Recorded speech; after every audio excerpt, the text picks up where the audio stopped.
प्रश्नकाल question number 201 Shrimati रुचि वीरा। लेकिन ये चालू है कि नहीं? हाँ, क्वेश्चन नंबर 1 माइक ऑन करा दीजिए सर।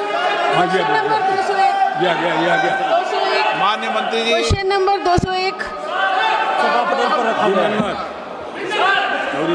माननीय सदस्य, मान्यवर, जिन सरकारी कंपनियों ने युवाओं को रोजगार दिया है, मेरे उनमें बात हो गई। कितने युवाओं मेरी को बात। स्थायी नौकरी मिली है और कितनों को अनुबंध पर रखा गया है? क्या सरकार स्थायी रोजगार के अवसर बढ़ाने के लिए कोई विशेष योजना बना रही है?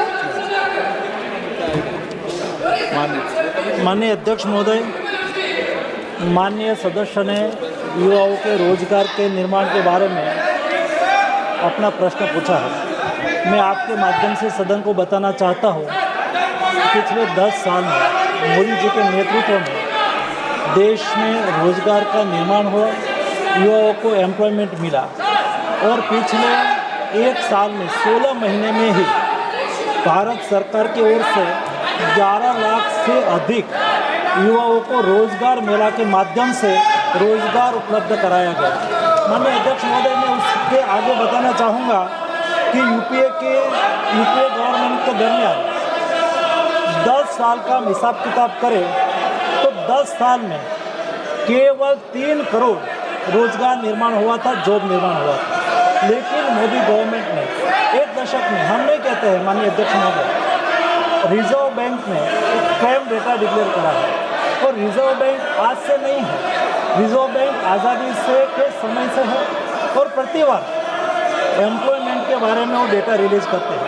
माननीय अध्यक्ष महोदय, मुझे बताते हुए खुशी हो रही है कि पिछले 10 साल में रिजर्व बैंक के एस्टिमेट के अनुसार 17 करोड़ से अधिक युवाओं को जॉब प्राप्त हुई, रोजगार मिला। ये हमारी सरकार की युवा लक्ष्य नीति का परिणाम है। माननीय अध्यक्ष महोदय, मैं आपके द्वारा ये भी सूचित करना चाहता हूँ, मोदी जी ने रोजगार निर्माण करा और मोदी जी ने आने वाले 5 सालों में भी रोजगार के लिए कार्य योजना भी बनाई। जब मोदी 3 गवर्नमेंट का प्रारंभ हुआ और मोदी 3 गवर्नमेंट के पहले ही बजट में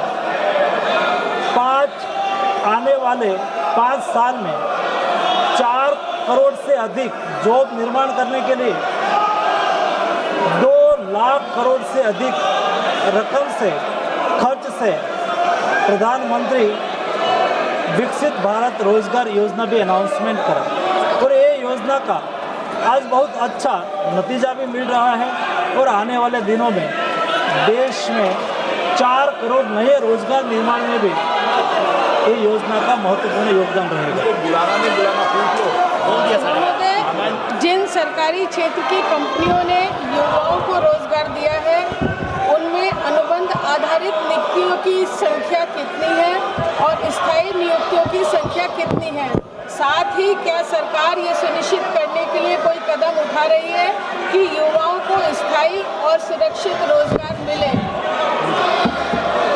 माननीय अध्यक्ष महोदय, युवाओं को स्थायी रोजगार उपलब्ध हो और युवाओं को गवर्नमेंट सेक्टर में, प्राइवेट सेक्टर में जॉब अपॉर्चुनिटी उपलब्ध हो, उसके लिए मोदी सरकार ने जो प्रयास करा है, कोई भी देश में जब मैन्युफैक्चरिंग सेक्टर बढ़ता है तो रोजगार निर्माण होता है, एग्रीकल्चर सेक्टर आगे बढ़ता है तो रोजगार निर्माण होता है। अलग अलग सेक्टर में जब देश में प्रोडक्शन बढ़ता है तो रोजगार का निर्माण होता है। मुझे माननीय अध्यक्ष महोदय बताते हुए खुशी हो रही है, देश में एग्रीकल्चर सेक्टर में 1 दशक पहले रोजगार निर्माण -16% था, वो आज बढ़ के 19% रोजगार निर्माण एग्रीकल्चर सेक्टर में हुआ है। माननीय अध्यक्ष महोदय, मैं मैन्युफैक्चरिंग सेक्टर की बात करूं तो पिछले 1 दशक में, जब यूपीए के 1 दशक में 2004 से 2014 केवल 6% मैन्युफैक्चरिंग सेक्टर में रोजगार निर्माण हो रहा था, पिछले 1 दशक में मोदी सरकार में मैन्युफैक्चरिंग सेक्टर में 15% रोजगार निर्माण हुआ है। वैसे ही सर्विस सेक्टर, जो आपने युवाओं की बात कही है, युवा खास करके सर्विस सेक्टर में ज़्यादा काम करते हैं। पिछले एक दशक में, और यूपीए के एक दशक के साथ में तुलना करूं तो यूपीए के एक दशक में 25% सर्विस सेक्टर में जॉब निर्माण होता था। आज मोदी सरकार में सर्विस सेक्टर में 36% रोजगार निर्माण के साथ देश आगे बढ़ रहा है। माननीय अध्यक्ष महोदय, अनएम्प्लॉयमेंट रेट देश में आज 3.2% है, जो डेवलप्ड कंट्री के बराबर है या तो डेवलप्ड कंट्री से कम भी है। ये स्थिति आज मोदी गवर्नमेंट में यूथ और देश के नागरिकों के जॉब के लिए सुनिश्चित करी गई है।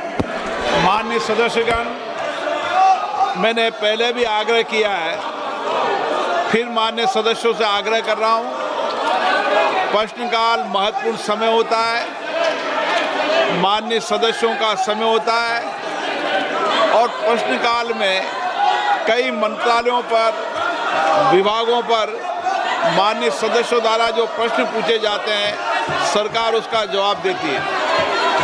आपने को जनता ने यहाँ प्रश्न करने पूछा है, लोगों के मुद्दे, लोगों की आकांक्षा, अपेक्षाओं के लिए भेजा है। मैं रोज आपसे प्रयास करता हूँ कि सदन चले। देश की सबसे बड़ी लोकतांत्रिक संस्था है, इसकी मर्यादाएं परंपरा रही है। इसी सदन के अंदर हमारे पूर्व सांसदों ने अच्छी चर्चा संवाद के साथ संसद की गरिमा को बढ़ाने का काम किया है। मैं रोज प्रयास करता हूं कि आप भी संसद की गरिमा को बनाए रखें।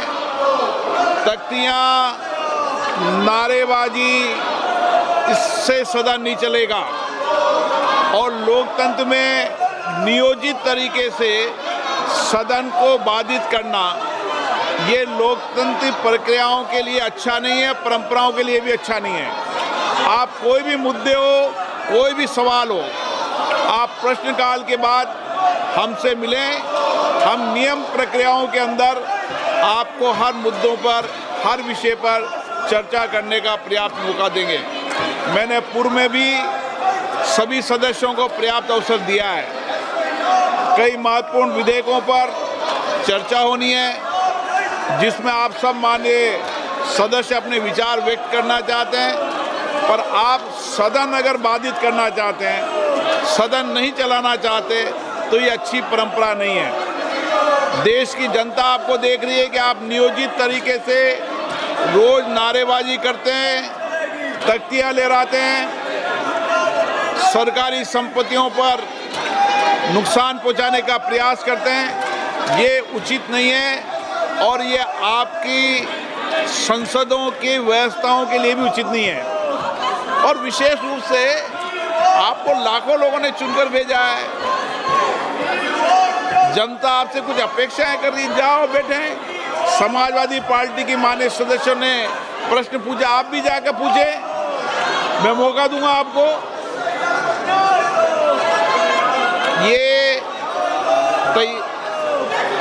ये आचरण आपका उचित नहीं है, ये संसद की कार्य पद्धति के अनुरूप नहीं है। इसलिए जाइए बैठिए।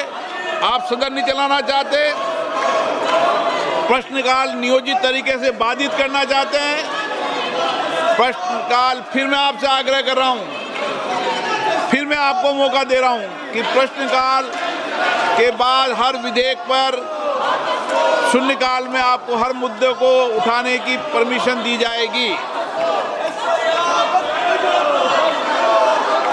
मुझे लगता है कि आप नियोजित तरीके से ही सदन को बाधित करना चाहते हैं, इसलिए सदन की कार्रवाई आज 2 बजे तक के लिए स्थगित की जाती है।